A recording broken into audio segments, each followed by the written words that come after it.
SM Store, amanah dalam muamalah.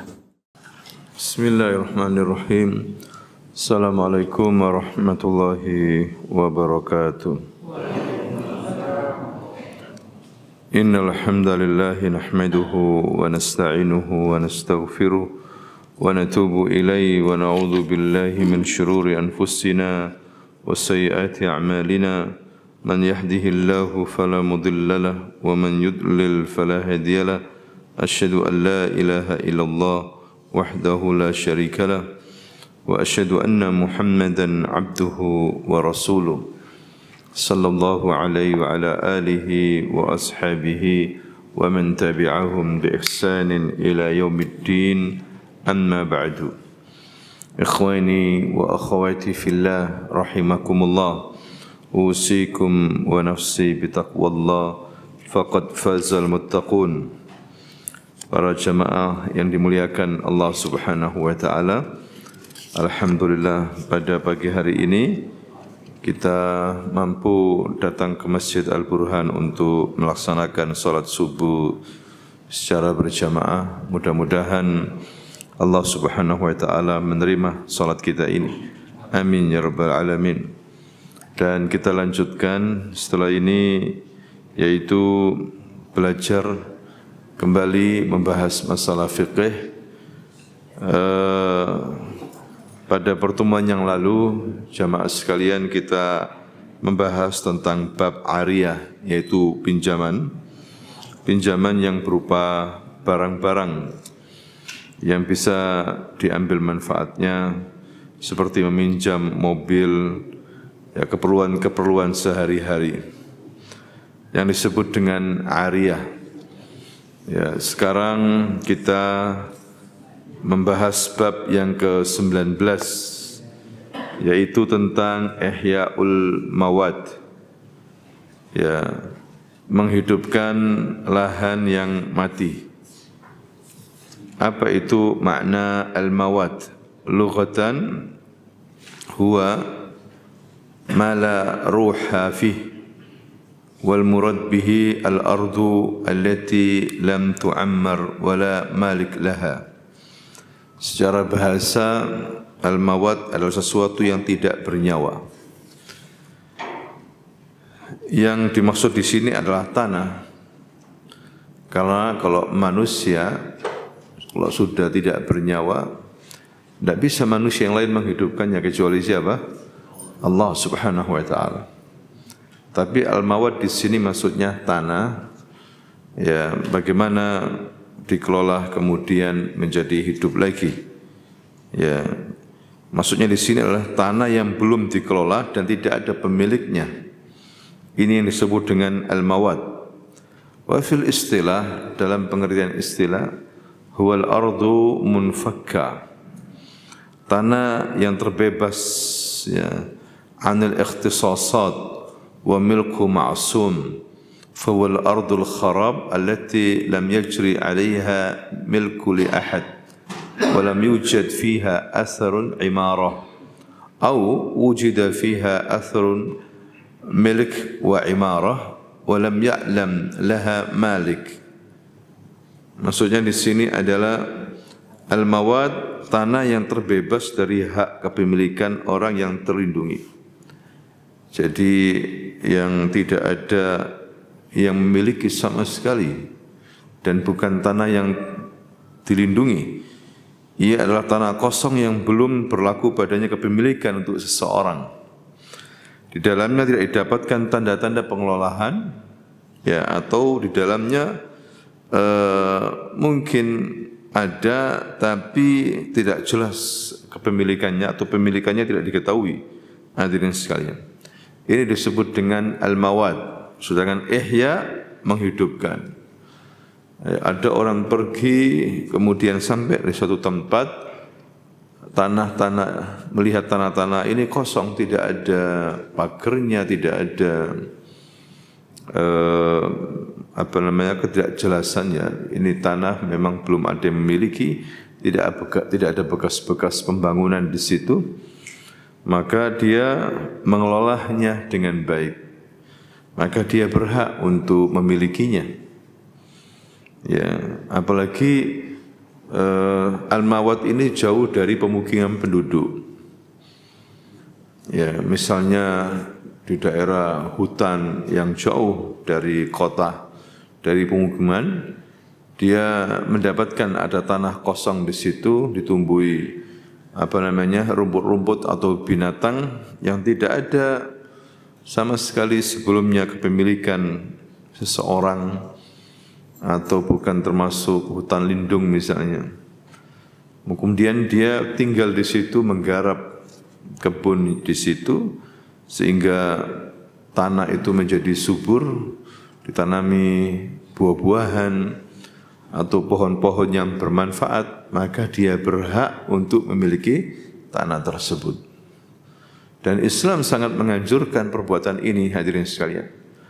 Ya, kalau di Arab itu jauh, ya padang pasir lah seperti itu. Padang pasir, tanah-tanah kosong. Tapi di Arab, siapa yang bisa bertahan hidup di padang pasir? Kecuali di situ ada apa? Air. Ya, manusia tidak bisa hidup tanpa apa? Tanpa air. Hadirin sekalian. Mungkin di Indonesia tanahnya beda. Air yang melimpah ruah, ada sungai, ada. Nah, tidak ada masalah, dia menggarap di situ. Ya, maka dia berhak untuk menguasai tanahnya itu. Ya, sehingga dia bisa bercocok tanam di situ, dia bisa menjadi kaya, ya dia bisa menjadi makmur. Ya, nah ini penting dalam Islam. Ya, tanah-tanah yang kosong harus dimanfaatkan, tidak boleh dibiarkan. Maka ini mubadzir. Ini adalah nikmat dari Allah Subhanahu wa taala, tidak boleh kemudian dibiarkan begitu saja. Atau pemimpin membolehkan. Ya, seperti kalau di Indonesia ada program apa? Transmigrasi itu. Ya, di Jawa yang begitu padat orangnya, banyak orang, kesempatan kerja susah, maka pemerintah punya tanah di beberapa pulau luar sana. Tanah-tanah kosong berupa hutan-hutan, ya maka pemerintah membantu orang-orang yang mau tinggal di sana, dikasih rumah, dikasih tanah, ya maka mereka menggarap tanah tersebut sehingga menjadi manfaat, dia juga dan keluarganya bisa mengambil faedah, bisa hidup di sana. Dengan syarat dia harus mengelola, harus rajin. Makanya dihargai, dikasih tanah, maka tanah itu miliknya. Hadirin sekalian. Ya, kalau tidak dikelola, maka pemerintah berhak mengambil alih. Ya, menempatkan orang lain yang mampu untuk mengelolanya seperti itu. Ya, ini penting sekali. Ya, karena orang mengelola itu kan sudah mengeluarkan keringat, tenaga. Harus apa? Dihargai. Harus dihargai. Nah, ini dalam ilmu fikih disebut ihya'ul mawad. Ya, bukan ihya'ul mautah, menghidupkan orang yang sudah mati, bukan. Kalau mautah orang yang sudah mati. Tidak ada yang bisa kecuali siapa? Allah, maksudnya tanah. Tanah itu mungkin ada tanah yang kering, diairi, dikasih pupuk, ya pupuk pabrik atau yang lainnya, pupuk kandang, sehingga kemudian menjadi hidup tanah itu, baru kemudian digarap. Ada juga tanahnya sudah subur, butuh usaha untuk menanam, ya menanam padi atau menanam apa begitu ya, pohon-pohon yang bermanfaat buahnya, seperti itu. Nah, ini disebut dengan ihya'ul mawad. Dia mendapatkan berkah di situ. Kalau burung-burung hinggap di situ, dia mendapatkan pahala. Mendapatkan apa? Pahala. Hukum ihya'ul mawad.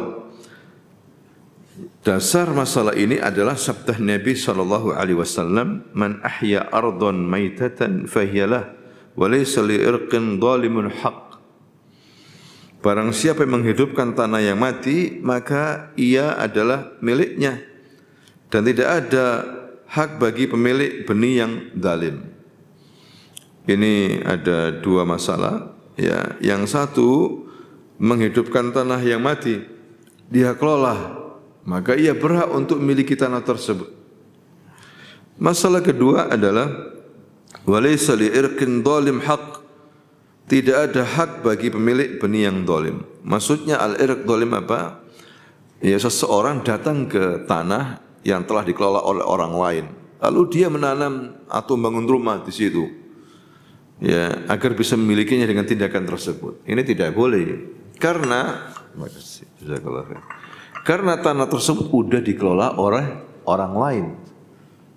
Hadirin sekalian, maka ini tidak disebut dengan ihya'ul mawad. Ini disebut dengan al-irqud dhalim, walaupun dia mencoba mengelola lagi, dia mencoba untuk membangun rumah di situ, tapi bukan tanahnya. Ini namanya ghasab, ya, ghasab, merampas tanahnya orang. Ini zalim. Adzulmu dzulumatun yaumil qiyamah. Kezaliman itu kegelapan pada hari kiamat. Ya.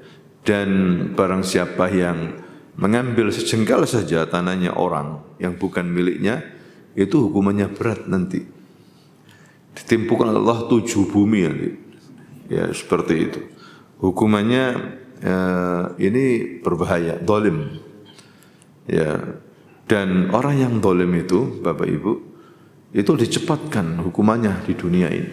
Bisa dimatikan, kasih siksa sebelum siksa kuburan, siksa neraka jahanam. Jadi ada 2 dosa kata Nabi yang dicepatkan hukumannya. Yang pertama al-baghyu dan yang kedua adalah al-uquq.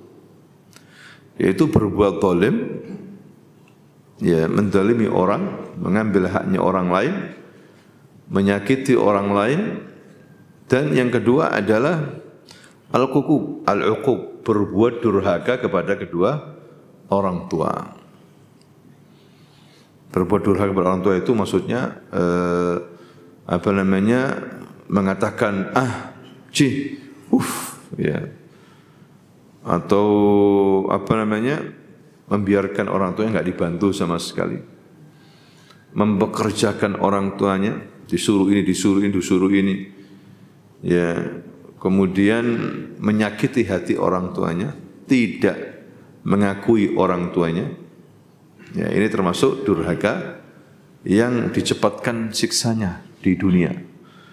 Bisa dimatikan, ya, hati-hati durhaka kepada kedua orang tua. Walaupun dia sudah beristri, sudah punya anak. Justru ini kesempatan kita berbakti kepada kedua orang tua. Kalau keduanya masih hidup atau salah satu dari keduanya masih hidup.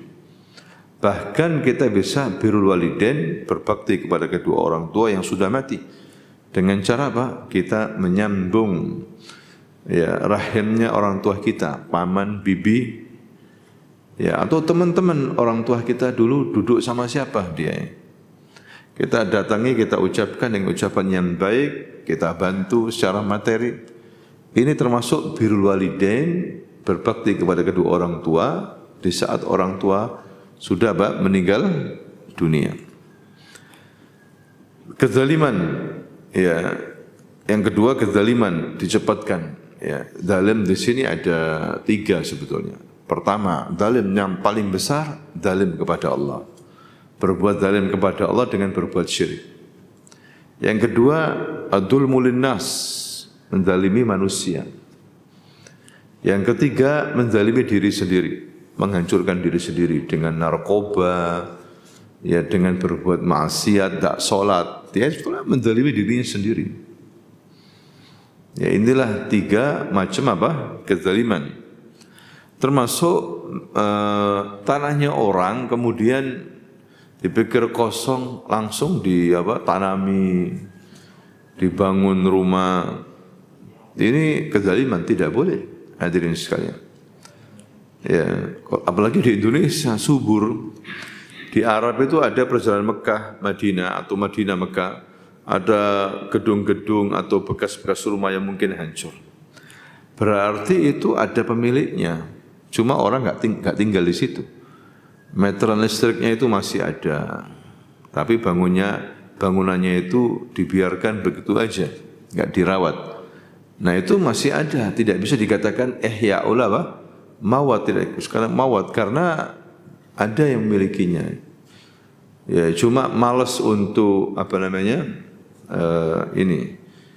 Ya, tidak boleh. Cuma di dalam fikih dikasih waktu 3 tahun. Ya. Kalau memang itu tanah mawat, ya tanah dikatakan tanah kosong tidak berguna, itu dikasih waktu 3 tahun. Kalau tidak digunakan, tidak digarap, maka pemerintah bisa mengambil alih dan menempatkan orang yang mampu untuk mengelolanya. Ya, jadi tidak hanya dipagari saja tinggal, tidak boleh sebetulnya. Jadi harus dikelola dengan baik. Apalagi tanah itu subur, tidak boleh dibiarkan dikasih pagar aja begitu, tidak boleh. Ya, maka dia harus dikelola. Nah, tentunya di sini adalah pemerintah yang berhak, hadirin sekalian. Nggak tahu kalau hukum di sini BPN ya, diserahkan ke BPN, Badan apa? Pertanahan Nasional yang mengurusi itu. Nanti ada surat-suratnya, ya. Dan pemerintah di sini harus mempermudah. Kalau ada orang yang rajin, ya pingin tinggal di pelosok, dan dia sabar, dia dapat tanah banyak besar, ya kan? Cuma kan sepi, resikonya itu. Resikonya sepi, nggak ada penduduk. Ya, asal mau aja bertahan, dia bisa hidup. Dia bisa hidup. Ya, nanti lama-lama banyak. Ya, ada orang di Jawa nggak punya apa-apa. Bahkan ada yang keluarga itu tidurnya bergantian, bayangkan, karena sempit rumahnya. Ya, yang tidur malam nanti pagi nggak boleh tidur. Yang nggak tidur malam ganti tidur. Ada di Jakarta itu ada seperti itu. Ya, kemiskinan. Itu yang kemarin yang katanya geng-geng itu. Karena kemiskinan, ya dimanfaatkan oleh orang-orang jahat, dipaksa jual narkoba, memakai narkoba. Kalau enggak dihabisi kamu. Habis itu sudah terbiasa disuruh jadi geng jalanan, memimpin geng jalanan. Yang ditangkap itu usianya berapa? 14 tahun, bayangkan. Bawa celurit begitu, ngawur siapapun yang dilukai. Ternyata ini orang-orang ada yang menguasai di belakang itu. Dari keluarga miskin, pendidikan yang rendah, akhirnya mau nggak mau. Kalau nggak mau, dihabisi keluarganya, diancam begitu, atau dibunuh dia. Akhirnya menjadi organized crime, ya, organisasi kriminal, gangster, hadirin sekalian. Karena kemiskinan seperti itu, nggak bisa bersaing di kota besar, maka tidak apa-apa. Bukankah bumi Allah itu luas? Dia bisa hijrah kemanapun, ke Kalimantan, kemana, Sumatera, ya kan, di Jawa semuanya. Nah, pemerintah biasanya memberikan fasilitas, tapi yang penting rajin menggarap tanah, menggarap kebun, dan memang tidak mudah. Makanya dia berhak, tanah yang luas itu berhak dia, berhak tanah yang luas sehingga dia bisa makan di situ. Ya, nanti datang orang banyak, akhirnya ada sekolahan, makmur. Daripada rebutan di Jawa, tanahnya orang diambil, bahkan halamannya orang diambil. Berani ribut, berbuat zalim, tidak boleh seperti itu. Kembali lagi kepada Ihya'ul Mawad, hadirin sekalian. Terkadang menghidupkan tanah mati dianjurkan untuk suatu hajat dan manfaat manusia dan hewan-hewan. Berdasarkan sabda Nabi, "Man ahya ardhan maitatan falahu fiha ajrun wa ma akalahu al-awafi fahuwa lahu sadaqah." Jadi dikatakan oleh Nabi, barang siapa menghidupkan tanah yang mati, maka dia mendapatkan pahala padanya. Dan apa yang dimakan oleh awafi, yakni binatang-binatang kecil, ya seperti burung, ya hewan ternak itu, maka ia adalah sedekah baginya. Seperti petani, ya kan, petani garap sawah, mau panen, ada burung-burung, beberapa burung-burung makan. Maka petani dapat pahala besar, ya, menghidupkan memberikan makan kepada burung-burung dari hasil kebunnya. Pahala juga hadirin sekalian. Namanya bersedekah, dianggap sedekah seperti ini. Kemudian syarat-syarat menghidupkan lahan mati dan sesuatu yang menghidupkan lahan mati bisa terjadi dengannya. Untuk sahnya menghidupkan tanah mati memerlukan 2 syarat. Ya, yang pertama, tanah yang dihidupkan belum berlaku kepemilikan seseorang muslim padanya. Ya, tidak ada yang memilikinya sebelumnya. Ya, tidak ada yang memiliki sebelumnya. Hadirin sekalian, tidak ada pemiliknya maksudnya. Lalu bila kepemilikan seorang muslim sudah sah berlaku, maka haram mengotak-ngatiknya dengan menghidupkannya kecuali dengan perizinan yang syar'i. Kalau ada yang memilikinya, tidak bisa mengotak-atik. Ya, makanya tanah di Jawa ini, di negeri kita ini mahal, hadirin sekalian. Kalau sudah padat penduduknya mahal. Apalagi di Surabaya, mahal sekali. Orang-orang dulu yang memiliki tanah, maka keberuntungan orang-orang dulu. Kalau anak-anak sekarang harus uang banyak untuk membeli apa? Sepetak tanah. Tidak murah, hadirin sekalian. Dan tidak boleh seseorang mengambil tanahnya orang lain untuk digarap. Ya. Kemudian syarat yang kedua, pihak yang menghidupkan adalah seorang muslim, sehingga orang kafir tidak boleh menghidupkan tanah mati di negeri muslim. Jadi kalau kita ingin peraturan ini yang melakukan orang muslim. Karena orang kafir tidak boleh menghidupkan tanah kosong di negeri Islam, tidak boleh. Karena di negeri Islam itu ada pemimpin. Kalau kita bicara negeri Islam, kalau di Indonesia ini bukan negara Islam ya. Karena enggak semuanya berlaku hukum apa? Hukum Islam. Ya. Tapi dikatakan negeri muslimin iya karena mayoritas muslim. Ini perbedaan pendapat di antara para ulama. Tapi secara hukum tidak berlaku hukum Islam. Ya, hukum BPN, hukum apa? BPN. Ya, seperti itu. Tapi ada juga yang sesuai dengan Islam. Tidak semuanya enggak sesuai, ada yang sesuai dengan Islam, hadirin sekalian. Nah, ini syaratnya, ada tambahan di sini, ya, tidak boleh seorang kafir menghidupkan tanah mati di negeri Islam. Karena kalau tanah mati di negeri Islam itu tergantung pemimpinnya, pemerintahannya.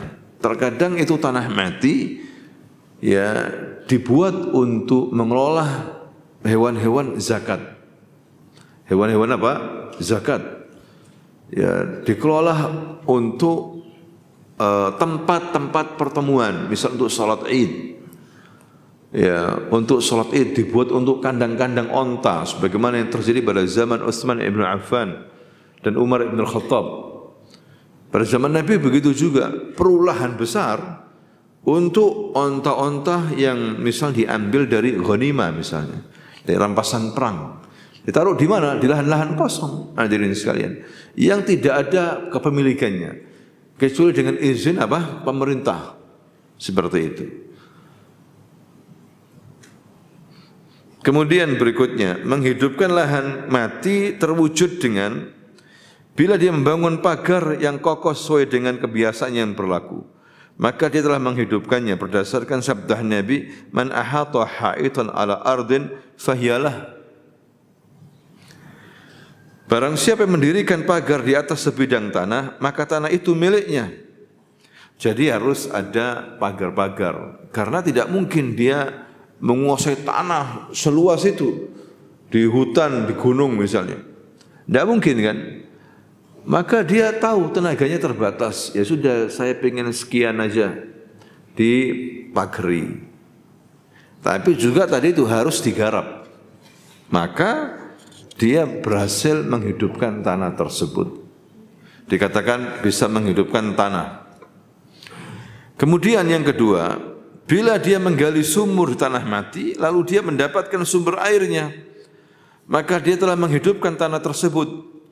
Dan bila sampai ke sumber airnya, maka dia tetap lebih berhak daripada orang lain. Demikian juga dia mengalirkan selokan air padanya. Ya, sudah dapat tanah di situ dia menggali sumur. Kalau dia dapat airnya, bahkan sumber airnya, maka dia berhak untuk menguasai air tersebut. Ya, tapi nanti sisanya kalau dia sudah cukup bisa di mana? Diberikan kepada yang lain. Faham ya? Tapi dia juga bisa bahkan menjual daripada apa? Air itu, karena itu miliknya. Hadirin sekalian, kecuali bila sebelum masuk tanah kosong itu sudah ada sumur di situ, sudah ada sumur, maka dia tidak boleh memiliki secara penuh. Dia boleh memanfaatkan air itu, tapi tidak boleh memiliki secara penuh karena sudah ada sumur. Allah yang memberikan. Itu beda, sehingga bisa dimanfaatkan untuk masyarakat umum. Paham ya? Hadirin sekalian, pernah terjadi pada zaman Nabi, ada seorang Ansor membawa pengaduan ya, masalahnya dia ke Nabi sama Zubair bin Awam, anak daripada bibi Nabi, Zubair bin Awam. Nah, Zubair itu tanahnya agak ke atas, dia punya sumur di situ, sumber air di situ. Maka dia berhak, apalagi yang membuat, dia berhak untuk apa? Sumurnya itu. Ya, sisanya boleh diberikan kepada dia atau apa, dia memberikan kepada yang lainnya seperlunya saja. Orang Ansor tidak mau. Apalagi untuk mengairi apa? Pohon kurma. Itu butuh air. Kalau di Indonesia nggak ada masalah. Ya, karena tanahnya apa? Subur. Kalau di sana airnya harus banyak itu. Hadirin sekalian. Maka tetangganya ini, orang Ansor ini, minta sisanya itu diberikan semuanya kemana? Orang Ansor itu. Nah, ini Zubair tidak mau. Akhirnya apa? Rasul mengatakan, wahai fulan, katanya Rasul berorang Ansor ini, itu haknya Zubair. Haknya Zubair. Dia mau ngasih ke berapa, ya seberapa ke kamu syukuri saja sebetulnya. Karena itu bukan hakmu, haknya siapa? Zubair. Sumur itu di tanahnya Zubair, milik dia. Oh, enggak bisa. Katanya, pokoknya setelah Zubair milikku, katanya. Kemudian dia lancang mengatakan kepada Rasul, ya Rasul, engkau memutuskan seperti ini, apakah karena Zubair adalah anak dari bibimu? Begitu kan Rasul. Jadi kurang percaya sama Rasul. Maka Rasul mengatakan, ya Zubair ihbishu. Ya sudah, kalau gitu tutup sudah. Ya jangan berikan ke dia. Ya, sampai ngomong gitu Rasulullah SAW. Sebenarnya Zubair sudah baik kan, dan Zubair benar. Ya, jadi Rasulullah itu berhukum dengan kebenaran, bukan karena kerabat. Bukan karena kerabat, tidak. Ya, tapi orang ini justru menuduh Rasulullah karena apa? Kekerabatan. Ya, ini yang tidak bagus seperti itu. Maka dikatakan di sini, bila dia menggali sumur tanah mati, lalu dia mendapatkan sumber airnya, maka dia telah menghidupkan tanah tersebut. Alhamdulillah. Ada sumur, tapi dari usahanya sendiri. Maka dia boleh menjual air tersebut. Dan bila belum sampai ke sumber airnya, maka dia tetap lebih berhak daripada orang lain. Demikian juga bila dia mengalirkan selokan air padanya.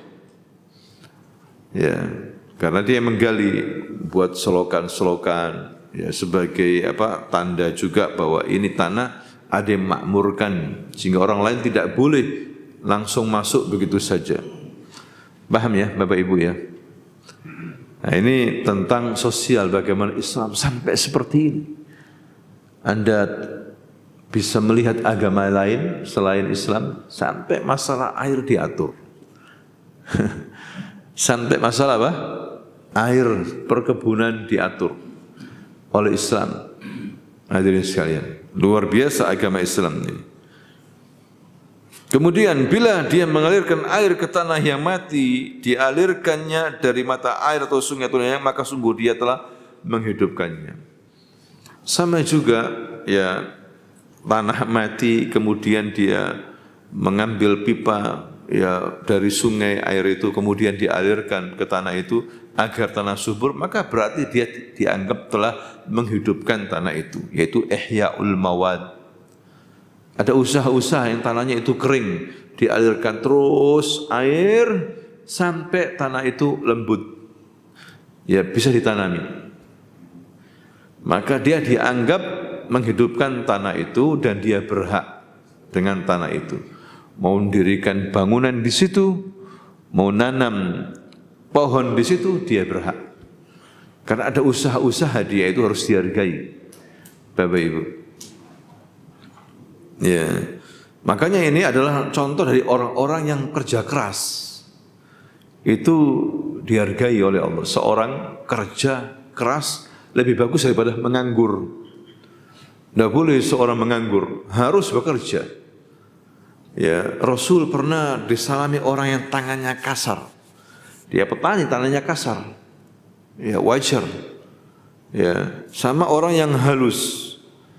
Orang-orang lain itu salaman sama dia kayak risih gitu. Karena terlalu apa? Kasar, keras. Tapi Nabi mengatakan ini tangan dicintai oleh Allah dan Rasulnya. Karena apa? Kerja.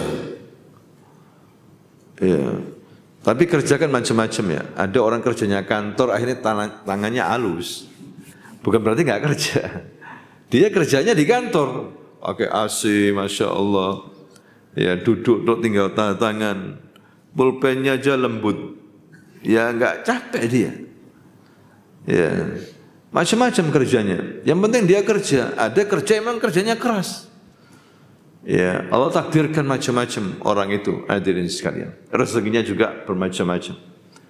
Ya. Cuma orang-orang seperti ini pahalanya besar, apalagi perkebunannya menghasilkan buah-buah bisa dinikmati oleh orang banyak. Dia sudah dianggap sodako, walaupun secara materi dia tidak sodako, tapi dia sodako dengan apa? Tenaganya. Makanya harus diikhlaskan. Semuanya itu karena Allah dulu, supaya dapat pahala. Hadirin sekalian. Tapi biasanya petani itu pagi-pagi udah pergi ke sawah. Ini juga barokah. Ya, Anda bangun sebelum subuh datang ke masjid, ini juga usaha dan ini adalah pahala. Sedekah, dianggap sedekah. Ya, seperti itu.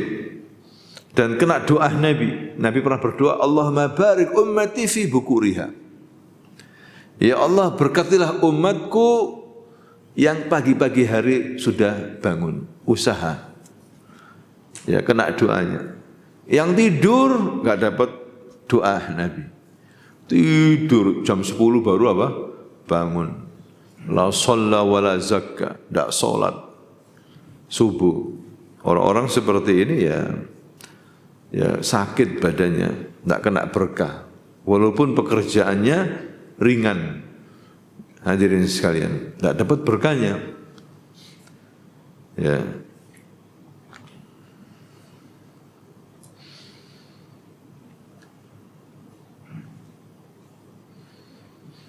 Kemudian yang keempat, bila dia menanam pohon pada tanah itu, sementara sebelum itu tanah tersebut tidak bisa ditanami, lalu dia membersihkan menanaminya, maka sungguh dia telah menghidupkannya.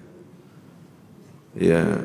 Dulunya tanah itu keras sekali, dia berusaha mengaliri air, taruh pupuk sebelum ditanam, kemudian ditanami menjadi tumbuh pohon-pohon, maka dia telah menghidupkan tanah tersebut. Hadirin sekalian. Jadi jangan dianggap biasa ilmu pertanian itu. Penting sekali. Ya, banyak mengeluh orang-orang di daerah Ngawi, Tulungagung ya. Orang tuanya mengeluh. Kenapa? Anaknya tidak ada yang mewarisinya. Anaknya tidak mau apa? Ke sawah. Ya. Ayahnya sudah tua. Karena nggak ada yang ini, akhirnya dijual menjadi rumah-rumah. Dijual ke pengusaha-pengusaha. Namanya pengusaha ya biasanya bangun rumah kan.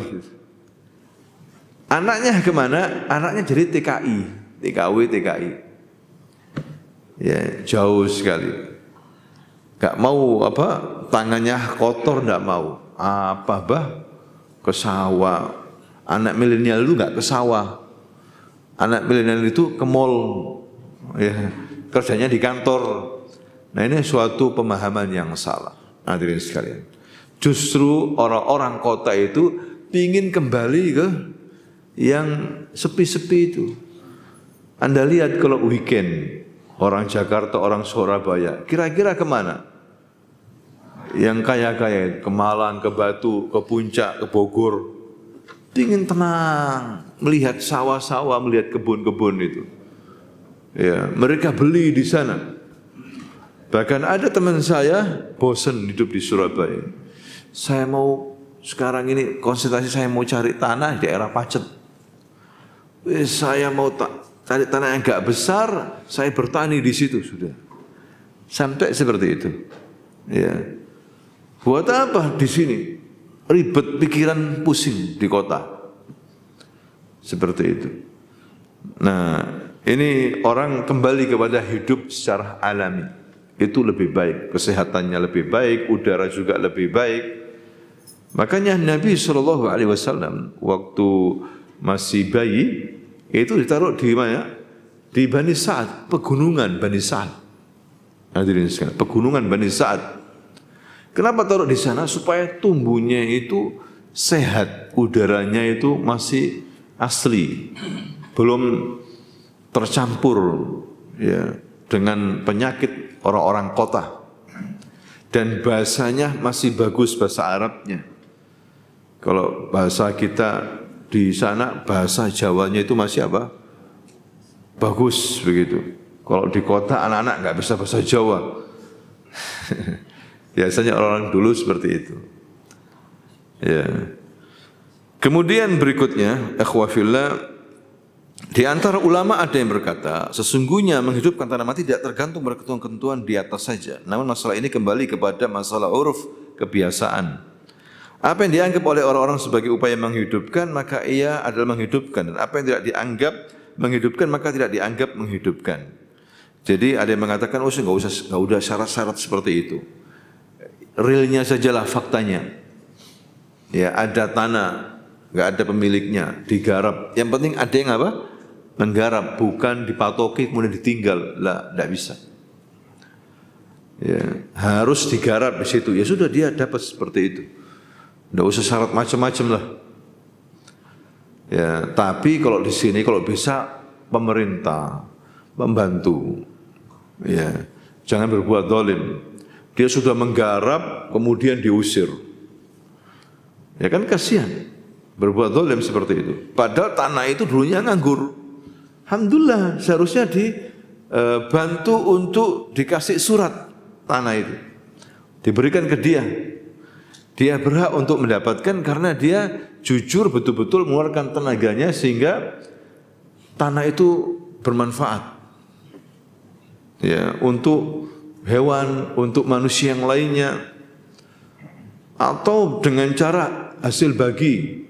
Masih mending seperti itu. Jangan sampai enggak dimanfaatkan sama sekali. Tidak boleh. Terutama pemerintah dalam hal ini.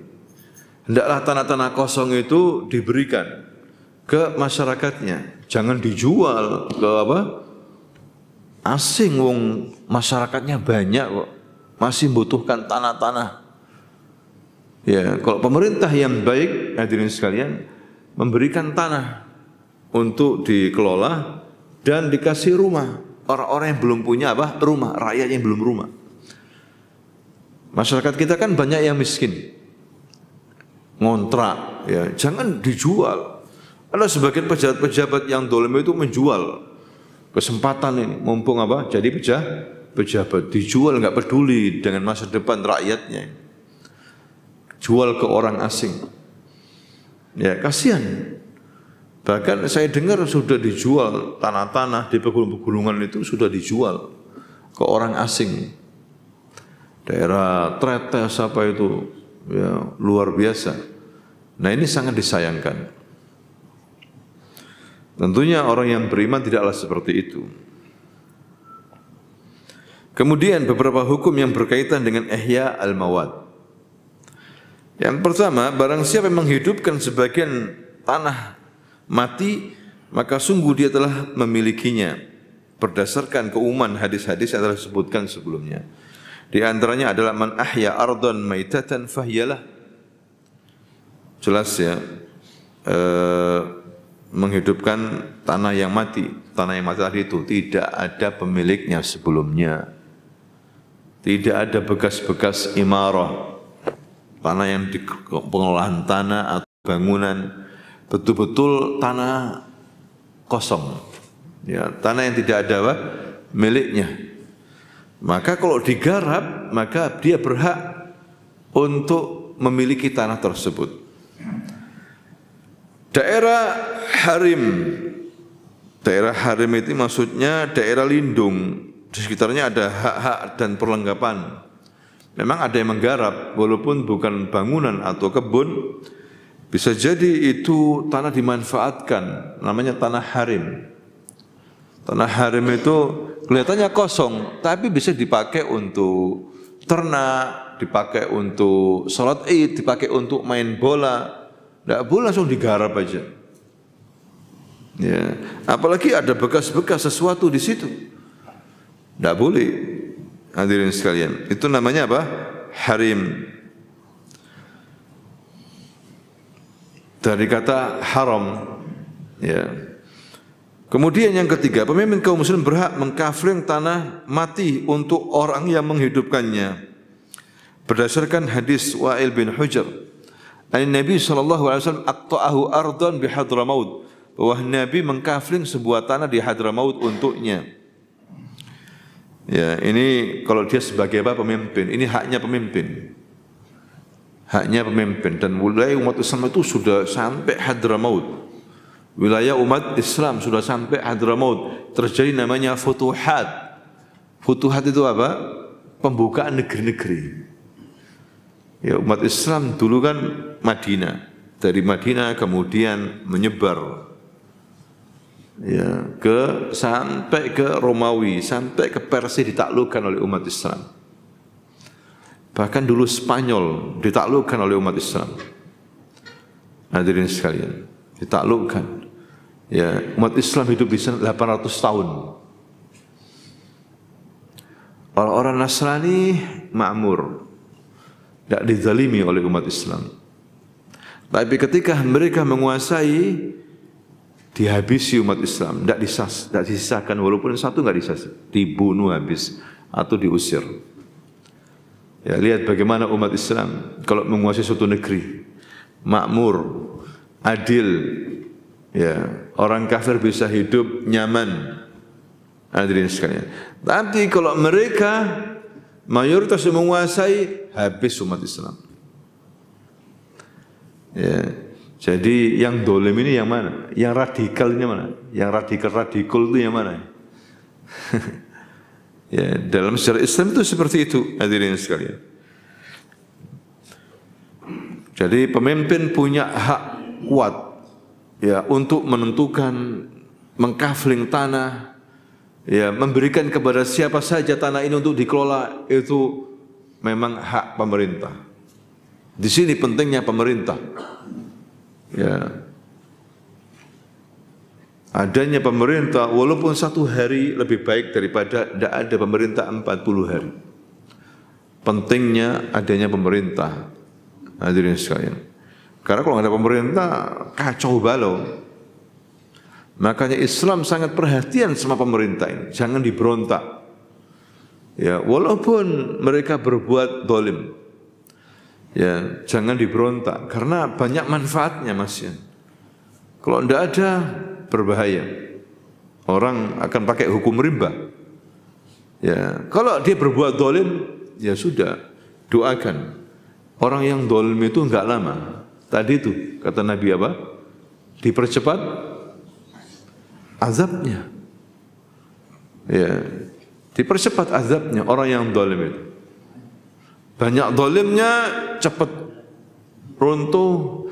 Jadi tidak usah pakai demo-demo apa. Tidak usah. Ya, cukup ulama yang mengingatkan. Syukur-syukur kalau pemerintah mau kerjasama mendengarkan rakyatnya. Hadirin, bahwa rakyatnya ini banyak yang tidak mampu.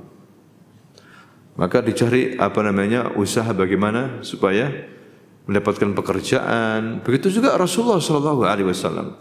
Dulu sangat memikirkan kaum muhajirin. Kalau kaum ansor, mereka orang-orang yang sudah tinggal di Madinah dan mereka punya rumah, punya tanah, punya kebun, punya makanan, minuman, lain dengan orang muhajirin.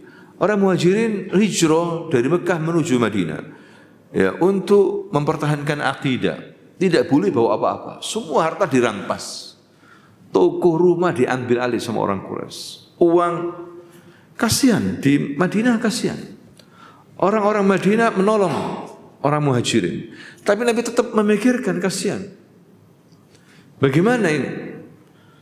Makanya kaum muhajirin itu semangat kalau ada jihad, semangat. Anak kecil ikut.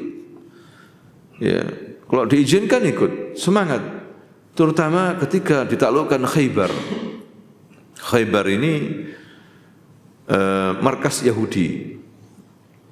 Sekitar 70 atau 80 km dari Madinah. Khaybar ditaklukkan. Perang Khaybar ini perang yang susah. Karena Khaybar ini markas Yahudi, ada senjata, ada uang, ada emas di sana. Ada perkebunan, punya benteng-benteng besar dan banyak sekali. Harus menaklukkan satu benteng satu dengan yang lainnya, tidak mudah. Tapi akhirnya takluk. Maka tanah-tanah kebun-kebun itu milik siapa? Umat Islam. Orang Yahudi tidak dibunuh sama Nabi. Ya, bahkan mereka ketika minta, orang Yahudi minta agar tetap di Khaybar, diberi izin. Kalian yang lebih tahu tentang mengelola tanah perkebunan ini, tapi itu tanah secara kepemilikan milik umat Islam. Kalian kelola, tapi hasilnya 50% kasih ke Madinah. Itu aturan siapa? Nabi. Kasih 50% ke Madinah. Jangan macam-macam ya. Jangan kurangi, jangan ini. Kalian udah dikasih kebebasan. Untung-untung nggak dipenggal kepalanya. Ya kan? Jadi itu Nabi, hadirin sekalian. Coba kalau bangsa-bangsa yang lain, wah dihabisi. Nabi tidak. Silakan orang Yahudi, kalian mengelola, kalian lebih tahu mengelola tanah di sini, dan tanah Khaybar tanah subur. Makanya para sahabat muhajirin mengatakan, wallahi kami selama ini lapar. Tapi setelah perang Khaybar kami jadi kenyang. Dapat ghanimah banyak sekali. Bahkan orang-orang muhajirin yang dulu dikasih sama orang Ansor dikembalikan tanahnya. Ini dulu dikasih uang dikembalikan. Orang muhajirin izzah. Tidak mau dikasih begitu saja. Ini pinjaman, kita akan kembalikan. Kalau kita punya uang, kita akan kembalikan. Dan betul dikembalikan, tanah dikembalikan. Karena orang Ansor juga sebetulnya bukan orang kaya amat, ya kan? Mereka ini petani. Orang muhajirin politikus, pedagang-pedagang ulung, pemimpin mereka ini, orang-orang Quraisy. Beda dengan orang Madinah, cuma orang Madinah ini baiknya luar biasa. Berbagi kepada orang muhajirin. Berbagi tanah, berbagi rumah, berbagi uang, berbagi istri. Ya ada, cuma diceraikan dulu. Kalau mau saya ceraikan. Ada yang istrinya 2. Ya, ada yang istrinya 2. Abdurrahman bin Auf dari mana? Dari muhajirin. Ya Abdurrahman bin Auf, kamu kan belum nikah. Saya punya 2 istri. Lihat istriku yang mana yang tertarik kamu. Aku ceraikan. Nanti setelah masa iddah nikahi. Sampai seperti itu baiknya. Hadirin sekalian, orang Ansor. Makanya jangan mencela sahabat Ansor. Membenci aku kata Nabi. Membenci sahabat Ansor berarti membenci aku. Ya, tidak mencintai orang Ansor kecuali orang mukmin. Tidak membenci sahabat Ansor kecuali orang munafik. Baik mereka. Banyak yang mati karena membela agama Islam. Orang Ansar. Luar biasa pujian Nabi kepada orang Ansar. Nah itulah hadirin sekalian, jadi pemerintah punya kekuatan untuk mengeksekusi tanah. Di kafling-kafling untuk diberikan kepada siapa, itu Nabi punya, waktu itu Nabi ya, atau pemimpin umat Islam punya kekuasaan dalam hal ini. Pemimpin berhak memagari padang rumput di tanah mati untuk onta-onta zakat dan kuda-kuda perang bila hal tersebut diperlukan selama tidak menyulitkan atau merugikan kaum muslimin. Namun hal ini hanya boleh dilakukan oleh pemimpin kaum muslimin. Ia disyaratkan untuk kemaslahatan umum. Kalau tanah-tanah kosong, pemerintah berhak, oh gini aja, ini tanah kosong untuk puja serah, ya kan gitu ya. Kalau bahasa kecil-kecil di sini untuk puja apa? Serah. Ya sudah bagus kalau begitu. Nanti bayar berapa? Ya, karena butuh pekerjaan masyarakat sekitar, kasihan. Dikasih tempat di tanah apa kok? Kosong seperti itu. Boleh. Oh ini untuk apa? Kambing-kambing yang enggak punya lahan, tapi nanti disewahkan. Boleh, sehingga bisa makan tanah rumput seperti itu. Dikasih jalan keluar masyarakat oleh pemerintah untuk masyarakat umum. Atau ini tanah khusus untuk pertemuan-pertemuan besar, Idul Fitri, Idul Adha, atau apa namanya, musyawarah umum, bisa seperti itu. Pakai tanah-tanah apa? Kosong untuk parkir umum, boleh. Ya, ini termasuk pemerintah saja.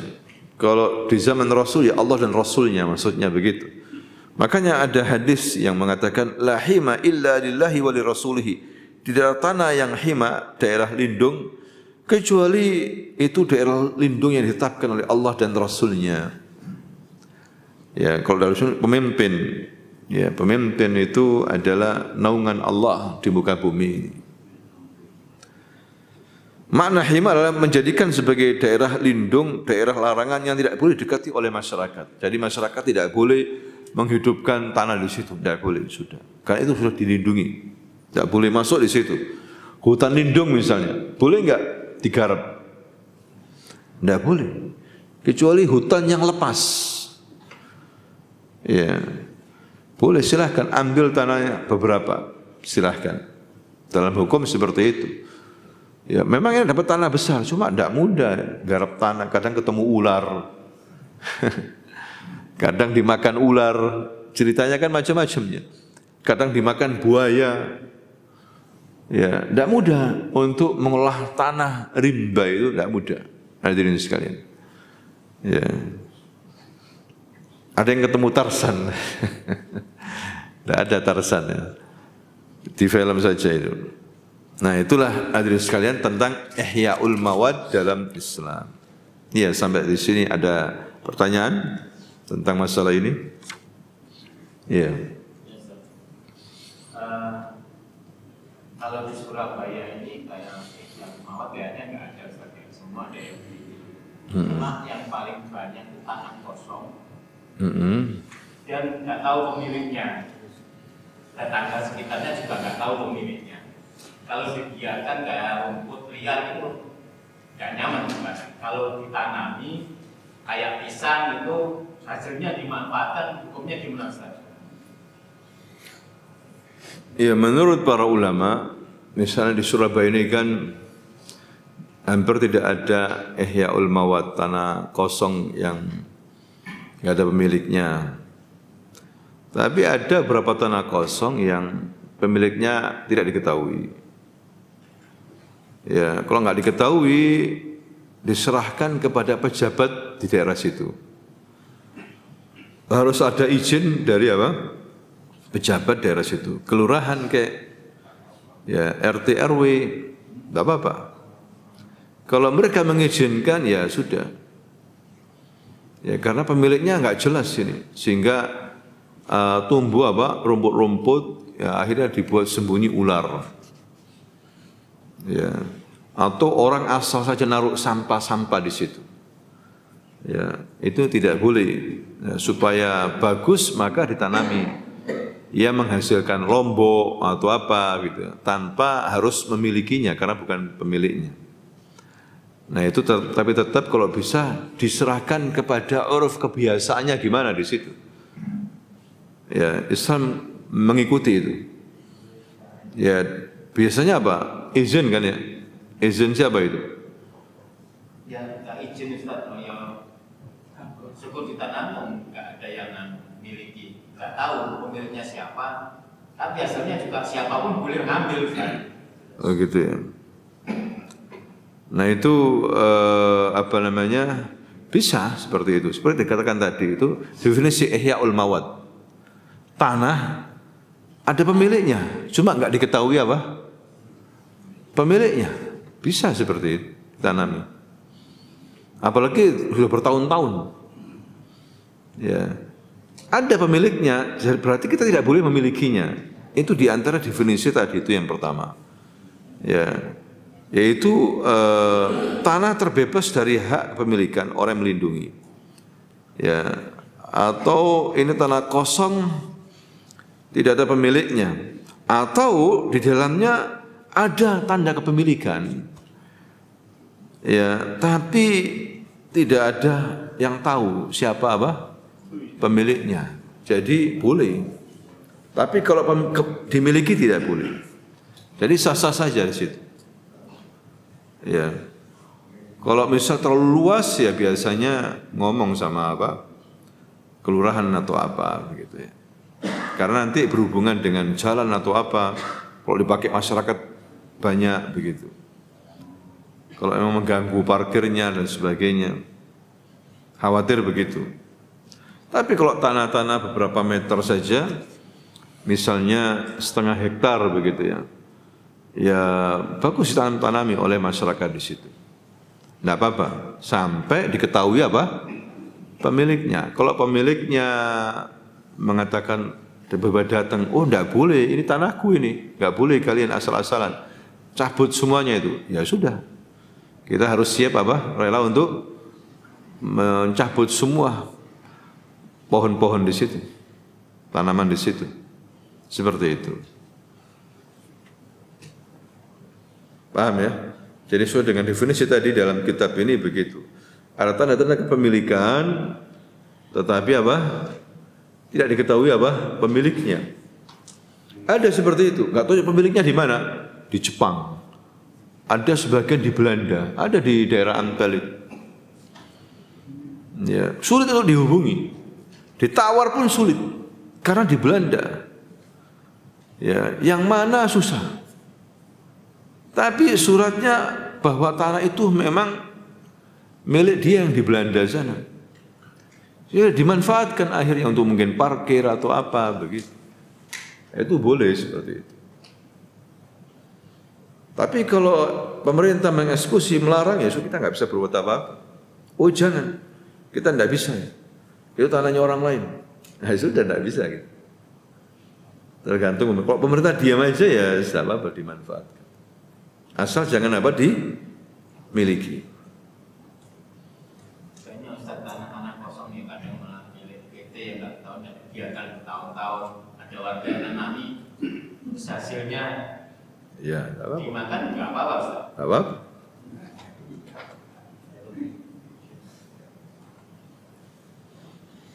Karena itu kebaikan ya, kebaikan. Ya. Kecuali pemiliknya melarang. Ya kan, kemudian jelas ya, ada, tapi dia nyerobot. Nah ini termasuk erqud dolim tadi itu, kedaliman, tidak boleh, ya mengelolanya. Tapi ini kosong bertahun-tahun, lebih dari 3 tahun lagi. Ya batasan ulama di kitab yang lain itu berapa? 3 tahun. Tidak ada yang mengelola sama sekali. Terus dikelola saja, diambil manfaatnya, seperti itu. Dan pengolah tanah itu bertanggung jawab, tidak boleh dibuat kosong seperti itu. Dia harus apa? Menggunakannya. Makanya jangan asal beli tanah nggak dikelola, itu mubadzir, tidak boleh. Ya, mentang-mentang kaya beli tanah, tapi dibiarkan nggak ngelola. Jangan. Berikan manfaat untuk kaum muslimin, suruh siapa begitu keluarga ini manfaatkan tanahku. Karena aku belum punya modal untuk membangun. Mau mikir apa belum, Mas ya? Seharusnya seperti itu. Tidak boleh dibiarkan tanah kosong atau rumah kosong nggak dihuni, nggak boleh. Harus dihuni rumah itu. Nggak boleh dibiarkan kosong. Kalau nggak jual. Ya, tanah kosong atau rumah apa? Kosong. Rumahnya akhirnya dibuat markas jin.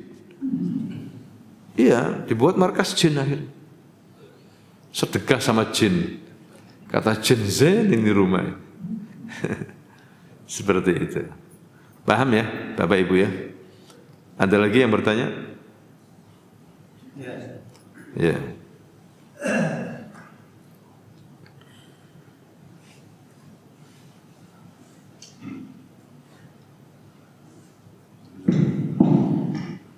Ini ada tanah kosong di samping rumah misalnya. Tanah kosong misalnya. Nah itu ternyata agak lama itu tidak ada pemiliknya. Artinya pemiliknya nggak datang. Terus kita garap untuk kolam ikan. Jadi kita kasih bibit di sana. Akhirnya ikannya udah berapa bulan itu besar. Ternyata orangnya datang. Sudah. Nah itu gimana bisa? Ya sudah. Apa lagi? Pemiliknya ada ya. Ikannya ambil aja Pak. Karena Bapak yang apa? Membeli atau yang mengurus. Jadi diambil. Kalau misalnya pemiliknya minta, ya tidak apa-apa kasih berapa gitu. Berbagilah. Ya ada kesepakatan kebiasaan. Tidak usah ribut. Ya sudah Pak, karena ini tanah Bapak, ya Bapak saya kasih separuh lah, saya separuh. Tidak apa-apa Pak ya gitu ya. Gitu, beritahu gitu, tidak apa-apa ya. Maaf Pak, karena Bapak waktu itu nggak ngurus tanah ini. Eman. Tapi kalau yang punya mengatakan, Pak, tanahnya digali, Pak. Ya kembalikan, uruk lagi, Pak. Harus siap-siap. Nah, itu masalahnya. Kalau nggak terima ya, Bu. Tapi itu bisa deal ya, bisa deal nanti. Jadi tidak usah diperebutkan, bisa musyawarah ya apa enaknya. Ya kita katakan kita tidak ada niat Pak untuk memiliki tanah ini. Kita tahu tanah ini ada pemiliknya. Cuma Bapak kan nggak ada waktu bertahun-tahun. Ya tiba-tiba datang seperti itu. Ya sudah, kita siap kapanpun ya untuk mengambil semuanya ini. Seperti itu Pak penyelesaiannya. Jadi enak kan dalam Islam ya.